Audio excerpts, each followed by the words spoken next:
बिस्मिल्लाहिर्रहमानिर्रहीम। जी ये पोइम है अपॉर्चुनिटी बाय वॉल्टर मेलोन।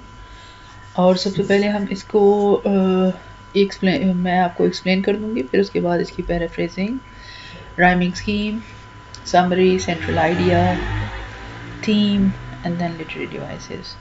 तो आपका ये पूरा जो पेपर की रिक्वायरमेंट है पोइट्री पोर्शन की, वो आपकी पूरी हो जाएगी।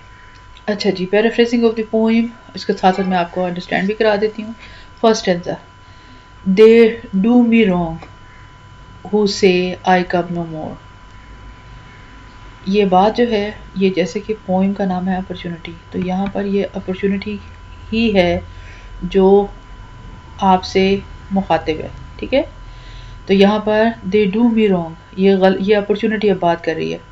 They do me wrong who say I come no मोर, ये गलत है कि ये कहा जाता है कि मैं नहीं आती, मैं दोबारा नहीं आती। नो मोर, दोबारा नहीं आती। क्या नहीं आती दोबारा? Opportunity. When once I knock and fail to find you in, जब मैं एक दफ़ा नॉक करती हूँ और मैं आपको अंदर नहीं पाती।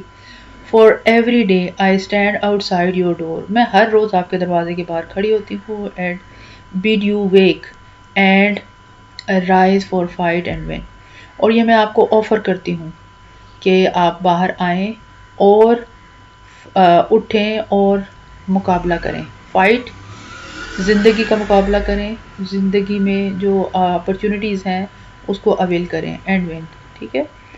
इसकी पैराफ्रेजिंग कैसी होगी? It's wrong to claim I never return, ठीक है।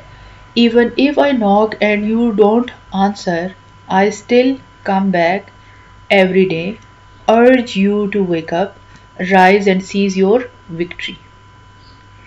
Second stanza, will not for precious chances passed away.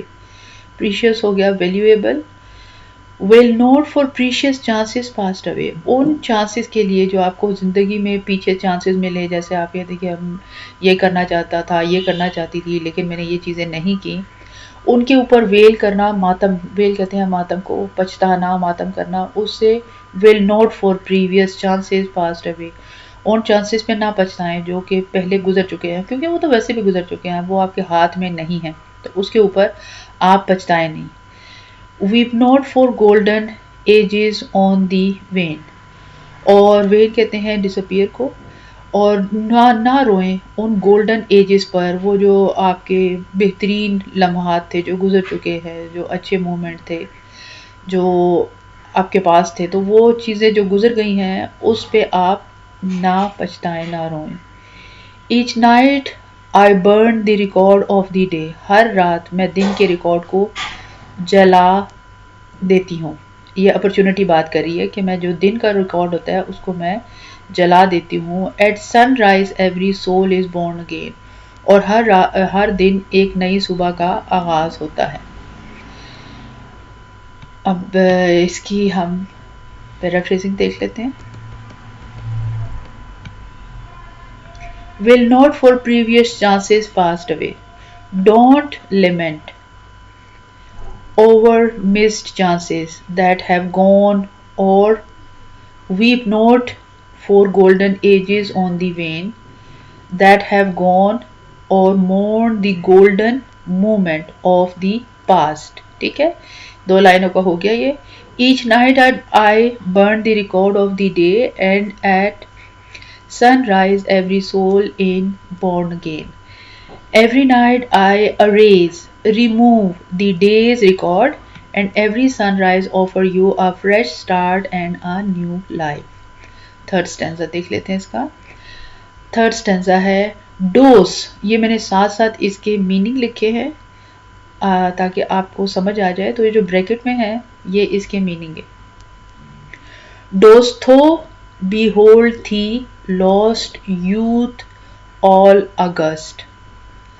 Dose कहते हैं डू, यू, थो का हो गया यू, बिहोल्ड जो थी है, थी का है योर्स, और लॉस्ट यूथ एट अगस्त। ये आप अपनी जहाँ पर भी आपने इसको नोट डाउन करना है या अपनी बुक पे, तो ये आप इसको इसी तरीके से मार्क कर लें, इससे आपके लिए आसान हो जाएगा। और अगस्त का मतलब है हॉरिफाइड। क्या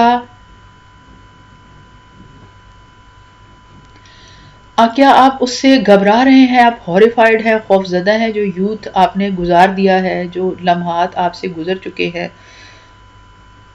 यानी यहाँ पर वो पॉइंट ये कह रहा है कि जो कुछ आपसे हो चुका है, यानी अगर आपने ज़िंदगी में कुछ नहीं किया उसके लिए आप पछता रहे हैं, या कुछ ऐसा कुछ कर लिया है जो अच्छा नहीं है उसके लिए पछता रहे हैं कि काश मैं ये ना करता, मैं ये कर लेता। तो अगर उसके लिए आप हॉरिफाइड हैं और आप उस लॉस्ट यूथ को पछता रहे हैं कि देखो मैंने ज़िंदगी में कुछ नहीं किया। डोस रील फ्रॉम राइटियस रिट्रीब्यूशंस ब्लो। अच्छा, यहाँ पर रील का है स्टेगर और वंस लॉस वंस बैलेंस, जब कोई अपना जो है ना स्टेबिलिटी खो देता है, बैलेंस खो देता है, उसका है रील। डोस का हो गया डू, पहले हो चुका है। फ्रॉम राइटियस रिट्रीब्यूशन बिलो, अगर तुम रिट्रीब्यूशन कहते हैं गुनाह की सज़ा को, यानी अगर कोई गुनाह हो जाता है तो उसकी सज़ा को कहते हैं रिट्रीब्यूशन। ठीक है, राइटियस अगर आप ये समझते हैं, राइटियस कहते हैं सही। अगर आप ये समझते हैं, अब पॉइंट कह रहा है कि अगर डू रील, क्या आप उस जो आपका जो इम्बैलेंस हो गए थे आप अपनी ज़िंदगी में और आपसे कोई गलती हो गई थी, क्या आप उस यानी राइटियस को, उस एक्ट को लेकर बैठे हुए हैं और पछता रहे हैं कि मुझे इसकी सज़ा मिलेगी? ठीक है ना, रिट्रीब्यूशन, कि मुझे इसकी सज़ा मिलेगी। Then turn from blotted archive of the past. Blotted कहते हैं दागदार को। Then turn from blotted archive, archive भी कहते हैं, आर्चिव भी कहते हैं इसको। इसका मतलब होता है हिस्ट्री, पास्ट रिकॉर्ड। ठीक है, यहाँ ये जो मतलब है ना, ये इसका ये मैंने आर्काइव का लिखा है, और ये जो है मार्क और स्टेन जो है ये है ब्लॉटेड का। ठीक है, तो ये आपको जब पता होगा। और ये जो रील है, ये रील, ये एक ही वर्ड का ये सारा मीनिंग है, तो जब आपने नोट डाउन करना होगा तो आपको पता होगा। अच्छा जी, तो वो ये कह रहे हैं then turn from the bloated archive of the past. क्या तुम ये कहते हो कि ये ब्लॉटेड आर्चिव है? Then turn from the bloated archive of the past and find the future pages white as snow. अच्छा, वाइट एज स्नो, यहाँ पर एज इस्तेमाल हुआ है तो ये सिमिली है, इन चीज़ों को आपने याद रखना है। साथ साथ आपको पोइट्री रिलेटेड डिवाइसेस भी मैं आपको बता रही हूँ। अच्छा जी, then turn from the bloated archive of the past and find the future pages white as snow. अब ये जो टर्न फ्रॉम दी, आप उन पेजेस जो हिस्ट्री में आप कर चुके हैं, या जो हिस्ट्री में आप के साथ हो चुका है, जो चीज़ गुजर चुकी है या जो गलती हो चुकी है आपकी पास्ट में, तो उस ब्लॉटेड, उस स्पॉटेड कहते हैं उस स्टेन की जो वो है ना, पुराना स्टेन जो लग चुका है, उससे आप नए सफ़ात पे आ जाए, फ्यूचर पेजेस पे आ जाएं, उस हिस्ट्री से, आर्काइव से निकल आए और नए पेजेस पे find the future pages white as snow. क्योंकि आपके पास फ्यूचर के जो पेजेस हैं, जो आपका फ्यूचर है वो स्टेनलेस है, उसके ऊपर कोई भी अभी दाग नहीं लिखा हुआ, अभी आपने उसके अंदर कदम नहीं रखा, आपने अब उसके ऊपर अपने कदम और या अपने निशान छोड़ने हैं। तो जो पेजेस आपके पास वाइट हैं उसको अवेल करें, उसकी तरफ आएं और अपने फ्यूचर को अच्छा बनाएं, ना कि जो ब्लॉटेड आर्चिव आपका पास्ट का, जो आपके पास जो रिकॉर्ड है, आर्काइव अक्सर हम इसको कहते हैं ना, डॉक्यूमेंटेड रिकॉर्ड होता है पास्ट का, पास्ट रिकॉर्ड। तो उस पास्ट रिकॉर्ड पे पछताने के बजाय आप आए and find the future pages white as snow, snow की तरह वाइट, साफ सुथरे पड़े हैं, और अपने फ्यूचर को बेहतरीन बनाएं ताकि आपका पास्ट का जो रिग्रेट है वो ख़त्म हो जाए। अच्छा, अब हम इसकी पैराफ्रेजिंग देख लेते हैं। Do you look back at your lost youth with horror? क्या अपने आप पास्ट यूथ को, अपनी जवानी को देख रहे हो और उससे खौफजदा हो कि मैंने क्या किया?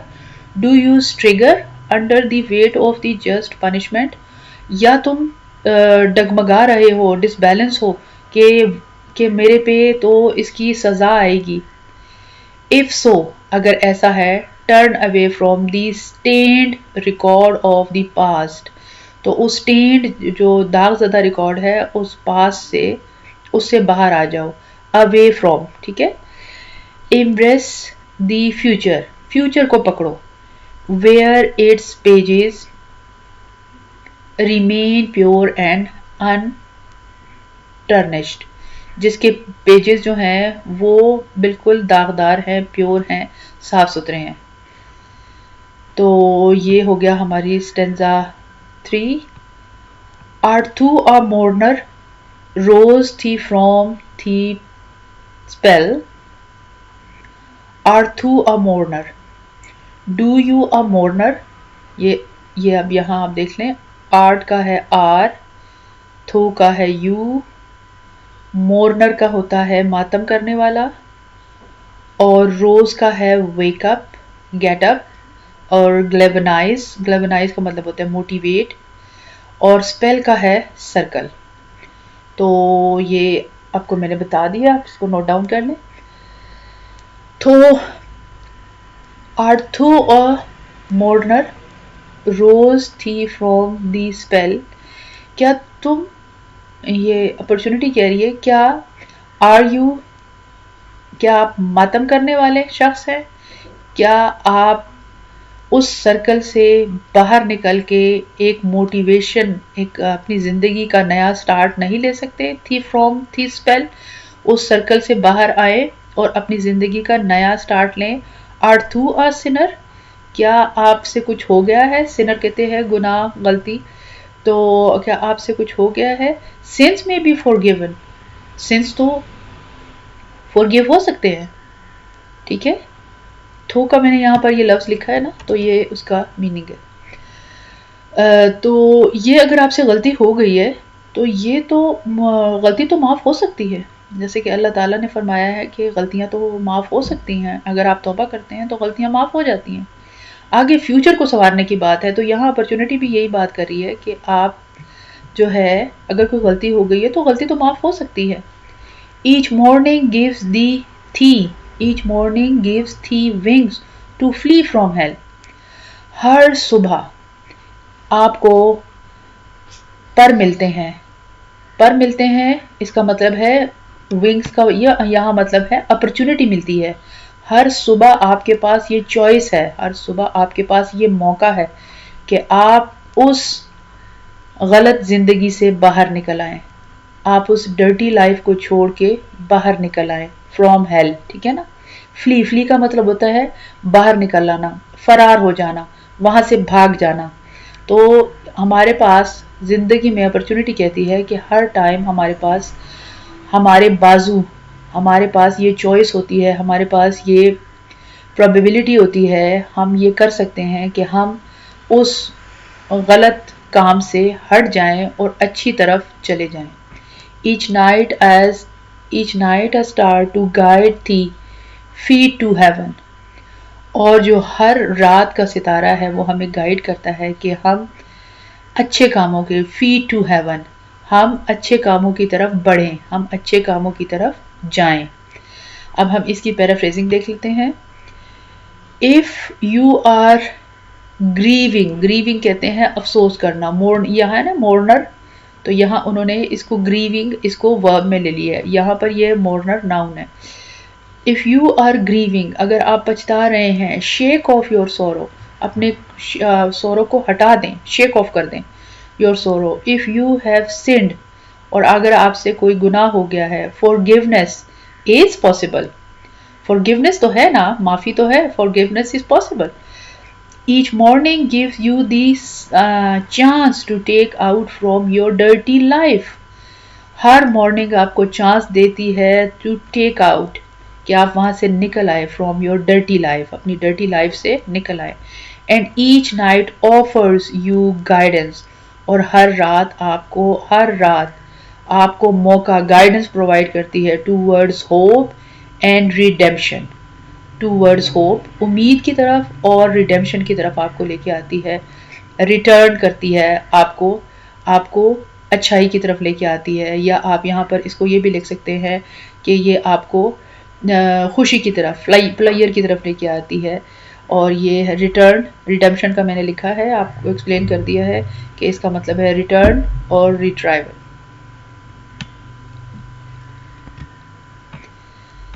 ठीक है, ताकि आपको कोई कंफ्यूजन ना हो। अब हम आ जाते हैं स्टेंजा नंबर 4 पे, सॉरी 5th स्टेंजा है ये। Laugh like a boy at splendors that have spent, to vanished joys be blind and deaf and dumb. My judgment seal the dead past with its dead, but never bend a moment yet to come. Laugh like a boy at splendors, splendors किसे कहते हैं? Magnificence। और spend किसे, spend ये जो है ये बगैर यहाँ पर एन नहीं दिया हुआ, स्पेंड है ये, ठीक है, ये स्पेंड है तो ये स्पेंड है, इसका ये सेकेंड फॉर्म दी हुई है, जो ये सेकेंड फॉर्म से मतलब रिजेम्बलेंस है। Laugh like a boy eight Splendor that have spend, laugh like a boy अपने, और स्प्लेंडर मैग्निफिसेंस जो आपने अच्छे मोमेंट गुजारे हैं उसके ऊपर आप खुश हों, जो आपने स्पेंड है, जो आपने अच्छे मोमेंट गुजारे हैं उसके ऊपर खुश हों। To vanish joys be blind and deaf and dumb, लेकिन ये वैनिश का मतलब होता है डिसअपियर हो जाना, ठीक है, और डम का मतलब होता है स्पीचलेस, ठीक है। तो ब्लाइंड और डफ का तो आपको मतलब पता ही होगा। तो ये जो खुशी के मोमेंट्स है ये अब नहीं है, ये अब आपके आपके नज़रों से आपको नहीं नज़र आ रहे, ये अब नो मोर, ये आपकी ज़िंदगी में हम ब्लाइंड एंड डफ एंड डम, ये अब आपकी ज़िंदगी में नहीं है।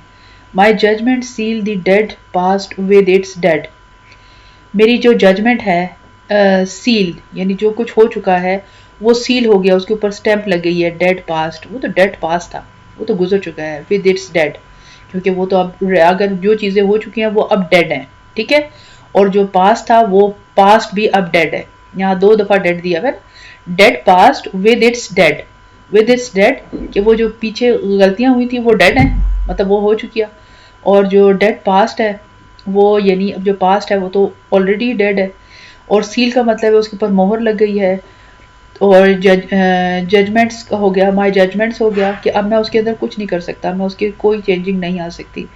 But never bend a moment yet to come, लेकिन अभी जो है ना मेरे हाथ में वो मोमेंट है जो मैं कर सकता हूँ। बेंड का मतलब है टाई।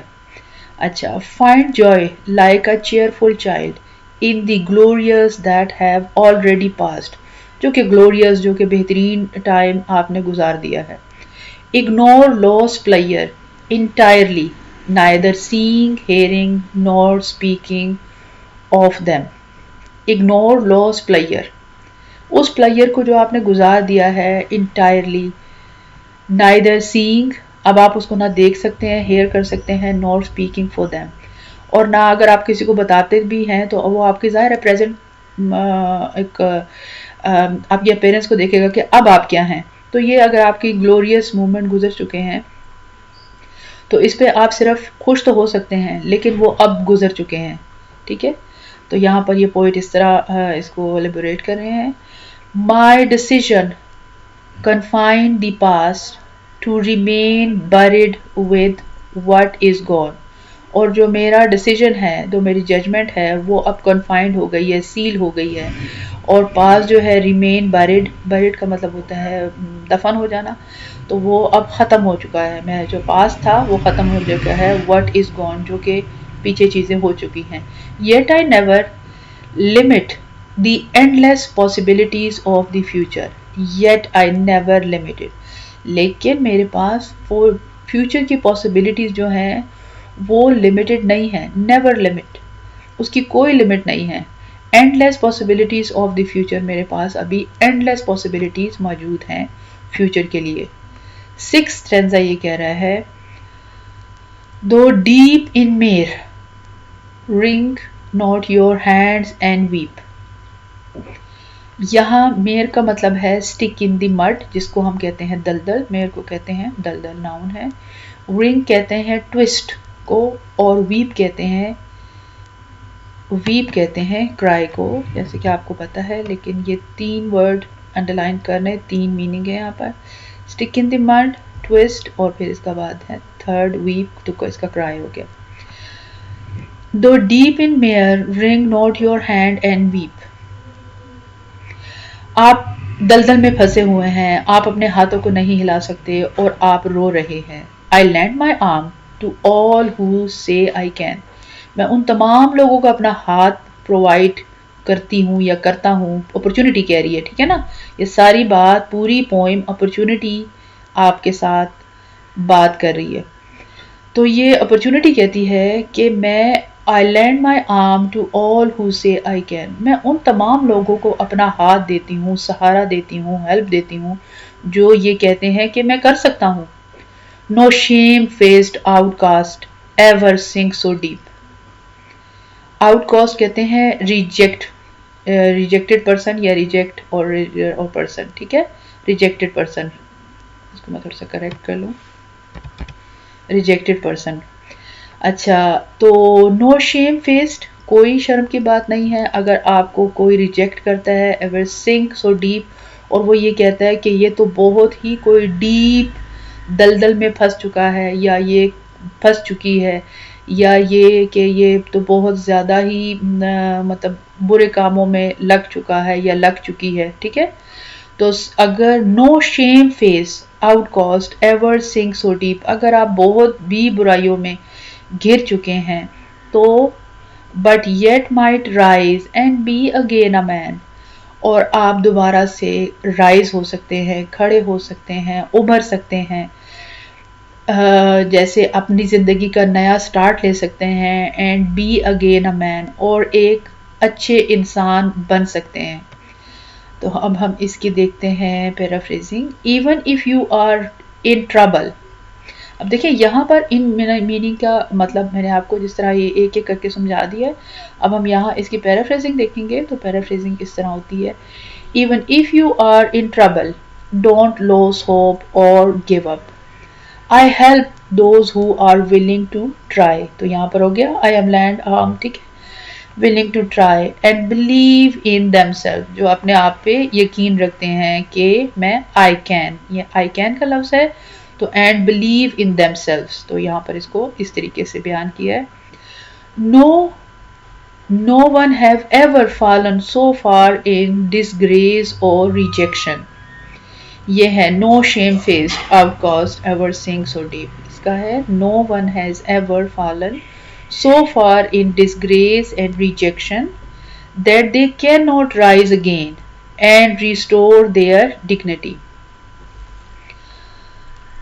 ऐसा नहीं हो सकता कि no one has ever fallen so far in disgrace, ऐसा नहीं हो सकता कि बहुत ज़्यादा कोई disgrace में, तजलील में चला जाए और रिजेक्शन में चला जाए, that they cannot rise, कि वो नहीं खड़ा हो सकता, rise again and restore their dignity, but yet might rise and again a man, and they can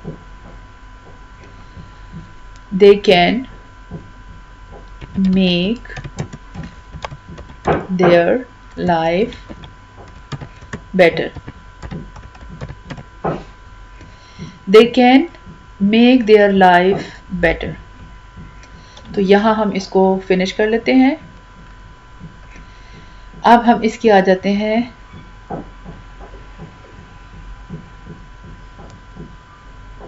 अच्छा जी, हमने इसकी मैं राइमिंग स्कीम भी आपको करा दूं।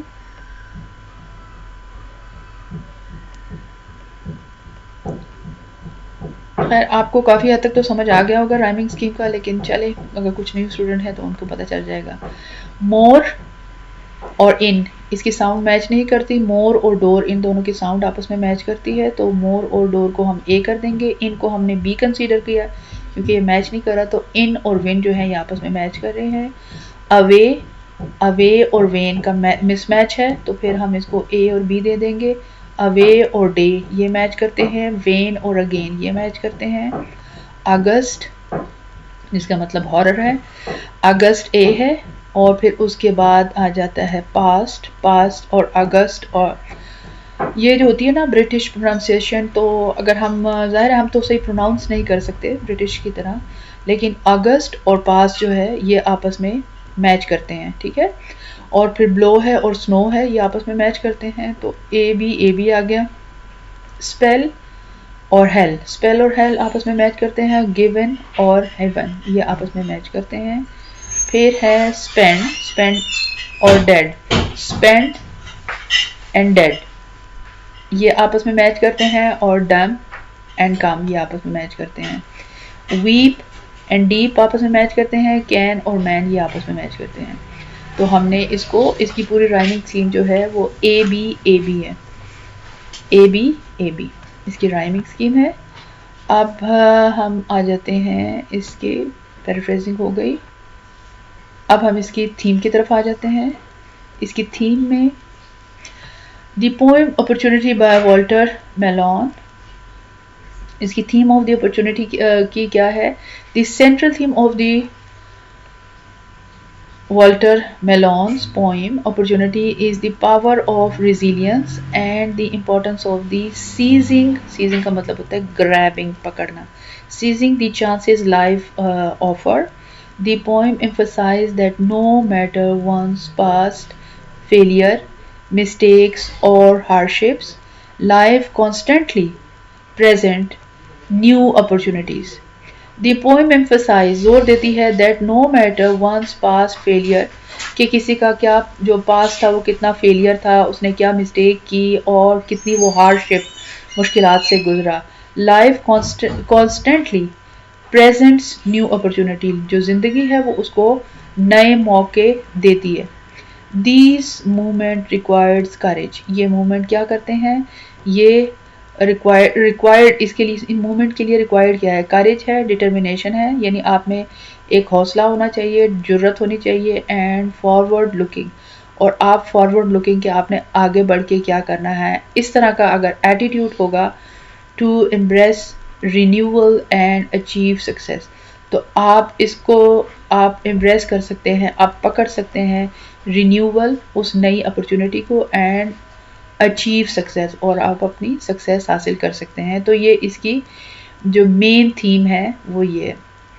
अब हम आ जाते हैं इसके सेंट्रल आइडिया की तरफ। तो सेंट्रल आइडिया और थीम ये आपस में मैच ही कर रही होती हैं।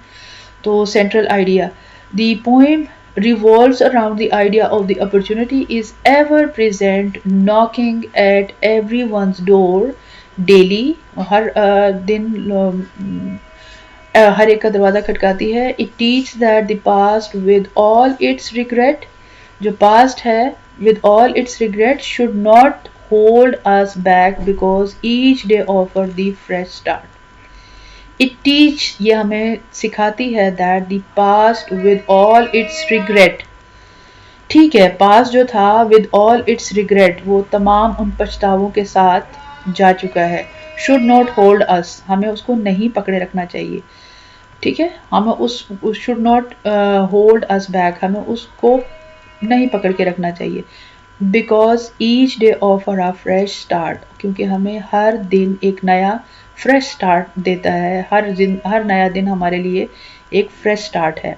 By taking responsibility for the present and believing in one self, by taking responsibility, अगर हम ये रिस्पॉन्सिबिलिटी लेते हैं फॉर द प्रेजेंट कि आप आज के टाइम की, and believing in our self, और अपने ऊपर यकीन रखते हैं, anyone can rise above their circumstances, वो अपने सर्कमस्टांसेस से बाहर निकल सकता है, and create a better future, और अच्छा फ्यूचर बना सकता है। Summary, the poem responsibility, the poem the poem personifies opportunity as a recurring force that comes to everyone, urging them to rise and act. ये जो अपॉर्चुनिटी है ये personify कर रही है, और डेफिनेटली ये पर्सोनिफाई ये बहुत स्ट्रॉन्ग है, इसके अंदर लिटरेरी डिवाइस है, पर्सोनिफिकेशन है अपॉर्चुनिटी, ठीक है। तो एज अ रीअकरिंग, बार बार एक याद दहानी के लिए रीअकरिंग फोर्स है ये, बार बार याद दहान करा हमें बताती है that comes to everyone. Opportunity जो है वो हर एक के लिए आती है, अर्जिंग, और ये जोर देती है them to rise and act, कि वो उठें और कोई कदम लें, एक्शन लें। इट रिजेक्ट्स द नोशन, ये उस ख्याल को झुटलाती है that lost chances are the end of the progress, कि वो जो lost chances थे, जो पुराने chances थे, अब वो नहीं है। notion lost chances are the end of the progress, यानी जो हमारे पुराने chances हैं वो हमारी ज़िंदगी को मतलब स्टॉप करते हैं। as each day brings new possibility, ये उस बात को रिजेक्ट करती है, उस ख्याल को रिजेक्ट करती है कि हमारे पास नया चांस नहीं आता। वो ये कहता है, ये पोइम कहती है कि हमारे पास एंडलेस चांस होते हैं, हमारे पास ज़िंदगी में प्रोग्रेस के लिए आगे चांसेस ज़रूर मौजूद होते हैं। डे ब्रिंग न्यू पॉसिबिलिटी, हर दिन हमारे लिए न्यू चांसेस लेके आती है। स्पीकर एडवाइज अगेंस्ट लेमेंटिंग, जो स्पीकर है, जो पोइट है, वो एडवाइस कर रहा है कि आपने पछताना नहीं है। पास्ट फेलियर, अपने जो पास्ट फेलियर हो चुके हैं आपके, and instead focus on the clean state of the future, और आपने ये जो क्लीन साफ सुथरा फ्यूचर जो स्पॉटलेस है, जिसके ऊपर कोई दाग नहीं लगा हुआ, और जो आपके हाथ में है, और जो आपने अभी ज़िंदगी में दूसरा कदम उठाना है, जो आपने आगे करना है, तो आगे की चीज़ों को अपनी बेहतर कर लें। The poem offer hope to those who feel trapped by guilt और फेलियर, ये पोएम उन लोगों के लिए भी होप है कि जो ये समझते हैं कि हम तो ट्रैप्ड हो गए हैं, किस में, उस गिल्ट में, उस फेलियर में, reminding them that no one is beyond redemption. और वो ये कहते हैं कि रिमाइंड कराता है, पोइट जो है वो रिमाइंड कराता है कि रिडेम्पशन के चांस, सही होने के चांस, दोबारा खड़े होने के चांस हर एक के पास मौजूद हैं, ठीक है। वो इस बात को वो करता है, वो ऑफर करता है hope to those who feel trapped, कि वो ये समझते हैं कि शायद हम इस गलती में हम फंस गए हैं, ये जो हमारे साथ फेलियर हो गया, हम इसमें फंस गए हैं। लेकिन वो ये कहते हैं कि रिडेम्पशन जो है, दोबारा खड़े होने के चांसेस हर एक के साथ मौजूद हैं। Opportunity is available to anyone who believes in themselves, opportunity उन सब के लिए है जो इस पे यकीन रखते हैं, and is willing to try, और जो ये समझते हैं कि हम इसको ट्राई करेंगे।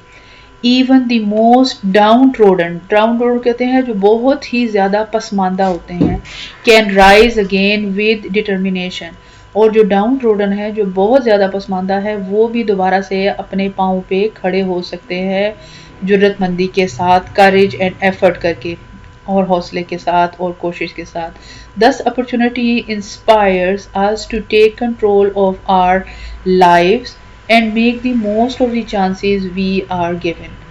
इस तरह अपॉर्चुनिटी जो है इंस्पायर करती है हमें, और अस टू टेक कंट्रोल, कि हम अपनी ज़िंदगी का कंट्रोल हासिल करें, लाइफ का, make the most of the chances we are given, जो हमारे पास बहुत सारे चांसेस ज़िंदगी में दिए गए हैं, ठीक है।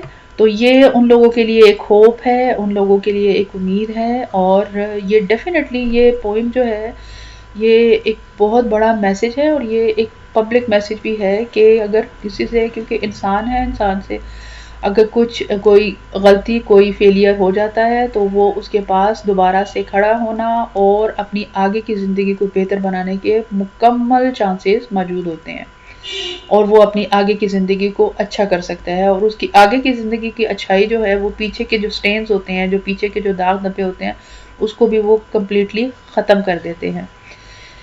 तो literary devices use in the poem opportunity along with their definition, तो मैंने यहाँ पर हर एक की डेफिनेशन साथ इंक्लूड की है, क्योंकि बच्चों को इनकी डेफिनेशन मुश्किल से याद होती हैं। तो इसलिए फिर मैंने कहा कि चलें बार बार जब ये डेफिनेशंस आएंगी उनके सामने तो फिर उन्हें इसको फाइंड करना आसान होगा किसी भी पोइम में। पर्सोनिफिकेशन, इसकी डेफिनेशन है giving human qualities to non human things और abstract concept. Example in the poem, opportunity is the personified as an entity। ये अपने ही एक एंटाइटी कहते हैं एक मुजस्सिम को, ठीक है। एक जैसे हम, अब मैं यहाँ पर इंसान तो नहीं कह सकती, एक मुजस्सिम कहते हैं, जैसे एक एंटाइटी है, एक शख्स के तौर पे यहाँ पर उसने पेश किया, पर्सोनिफाई किया है। That knocks on the door, कि वो आपके दरवाज़ा खटखटा रही है। Urging people to rise and act, कि वो और ये जोर दे रही है कि जो है लोग उठें जागें और कोई एक्शन लें। The poem speaks of the opportunity as if it were a person offering help and guidance।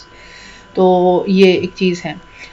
तो alliteration है define the repetition of the same consonant sound at the beginning of the word in close succession। ठीक है, close succession कहते हैं करीब करीब के जो वर्ड्स में जो है एक ही सेम कॉन्सोनेंट इस्तेमाल हो रहा होता है, तो हम ये समझते हैं कि ये alliteration इसके अंदर मौजूद है। तो पहली alliteration की जो डेफिनेशन है वो एग्जांपल जो है स्टैंड आउटसाइड योर डोर, तो एस यहाँ पर एस एंड साइड में एस आ गया, तो स्टैंड आउटसाइड, तो ये एक जो है राइमिंग इसकी बन रही है, या आप इसको कि साउंड क्रिएट हो रहा है। फेल टू फाइंड, यहाँ पर भी एफ एफ साउंड है जो रिपीट हो रहा है। डफ एंड डम, तो यहाँ पर भी डी डी साउंड है जो रिपीट हो रहा है। Repetition of S F and D sound create rhythm and emphasize, तो यहाँ पर वो एम्फेसाइज कर रहे हैं कि ये जो है रिदम क्रिएट हो रहा है। सिमिली, अब हमने definition the comparison with using the word as and like, and ये लाइन है and find the future pages with as snow, white as snow, तो यहाँ पर एज इस्तेमाल हुआ है, तो यहाँ पर सिमिली भी मौजूद है इस पोइम में। और मेटाफर देख लेते हैं। डेफिनेशन ऑफ मैटर, आपको पता है मेटाफर कंपैरिजन होता है विदाउट एज और लाइक के, जो कंपैरिजन होगा वो मेटाफर होगा। तो हम ये देखेंगे I lend my arm to all who say I can, मैं उन सब लोगों को अपना हाथ देता हूँ कि वो ये कर सकते हैं। Opportunity is the metaphorically describe at extend and helping hand to those who believe in themselves। repetition word phrases और ideas for emphasize, यहाँ पर आपने देखा है कि word I जो है is repeated throughout to emphasize the speaker's active role in the offering opportunity। I का word जो है वो बार बार इस्तेमाल हुआ है और ये जो है repetition है इसकी, और ये emphasize कर रहा है, ऑफर कर रहा है opportunity की। Phrases like rise and to be again a man are also repeated to stress the theme of the renewal and second chance imagery। Describe language that appeal to the sense, create a vivid picture in the reader's mind। Example in the poem each night I burn the record of the day, एक ये हो गया, ये each night I burn the record of the day. आप ये देखें, assume करें कि अब इमेजिनेशन है ना, ये आपको इमेजिनेशन में ले जाता है कि आप रिकॉर्ड जो है वो बर्न हो रहा है। और wing to flee from hell, और विंग्स आप इंसान और साथ उसके विंग्स और ये वो, और guide thy feet to heaven, और गाइड हेवन की तरफ लेके जाना, तो ये सारी इमेजिनेशन है। These line creates vivid imagery. और फिर इसके बाद है rhyming scheme, the pattern of rhyming words at the end of the line in poem. Example of the poem, the rhyme scheme of the poem A B, ये throughout जो है पूरी poem में ये चल रही है और ये इसके अंदर मौजूद है। और इल्यूजन, हम इसके अंदर इल्यूजन देखते हैं, तो इल्यूजन भी is there, a reference to another text, person, event or culture element outside of the poem। तो यहाँ पर हम देखते हैं कि illusion में इसकी एग्जाम्पल क्या है। No shame faced outcast ever sink so deep. This could be an allusion to the idea of the redemption, suggests that no matter how low one has fallen, there is always a chance to rise. तो यहाँ पर वो बता रहे हैं एल्यूजन क्या है कि उन लोगों के लिए भी चांस मौजूद है जो अगर कोई पछता भी रहे हैं तो उनके लिए चांस मौजूद है। एंटीथेसिस, एंटीथेसिस कहते हैं, उर्दू में बता दूं तो इसका मतलब होता है उल्टी बात। The juxtaposition of the contrasting idea in the balance of structure।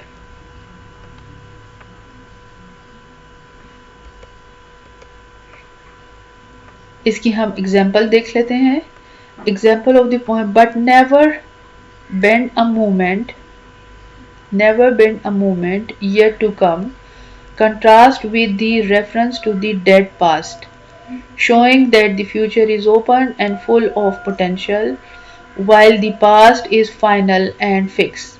यानी वो यहाँ पर बताते हैं कि आगे ज़िंदगी के लिए चांसेस मौजूद हैं अगर पास्ट आपका फाइनल और फिक्स हो चुका है। तो सिंबलिज्म, सिंबलिज्म की डेफिनेशन है the use of the symbol to represent idea and concept. तो यहाँ पर तो आप देखते हैं कि बहुत स्ट्रॉन्ग सिंबल इस्तेमाल हुआ है। The page is white as snow symbolize a fresh start and unblemished. Unblemished कहते हैं फ्लॉलेस को, जिसके अंदर कोई, जिसको हम कहते हैं दाग, बेदाग, फ्लॉलेस, बेदाग अपॉर्चुनिटी। आपके पास आगे की ज़िंदगी के लिए बहुत सारी अपॉर्चुनिटी मौजूद हैं जो कि अभी आपने किया ही नहीं है, तो आगे आप अच्छे स्टेप लें तो आपके जो पिछला पास्ट है वो जो है वो उसकी जो सख्ती है वो ख़त्म हो जाती है। उसकी जो आप आगे ज़िंदगी में अच्छे काम करते हैं तो आपकी ज़िंदगी, अपनी पूरी लाइफ बदल जाती है और आपके जो है गलतियाँ माफ़ हो जाती हैं। Opportunity representing the future that is pure and full of potential, कि आपके पास इसकी फुल पोटेंशियल मौजूद है फ्यूचर में, जो भी आपने जो कुछ भी ज़िंदगी में आगे करना है। तो ये थी poem opportunity, and I hope कि आपको ये समझ आया होगा। मेरा मेन मकसद ये है कि आपको समझ आ जाए अच्छी तरीके से। कमेंट्स में मुझे ज़रूर बताइएगा कि आपको कुछ अगर चेंजिंग करानी है, या अगर आप कहते हैं कि मैं इसी तरीके से, इसी सीक्वेंस के साथ इसको बनाऊं। Thank you so much.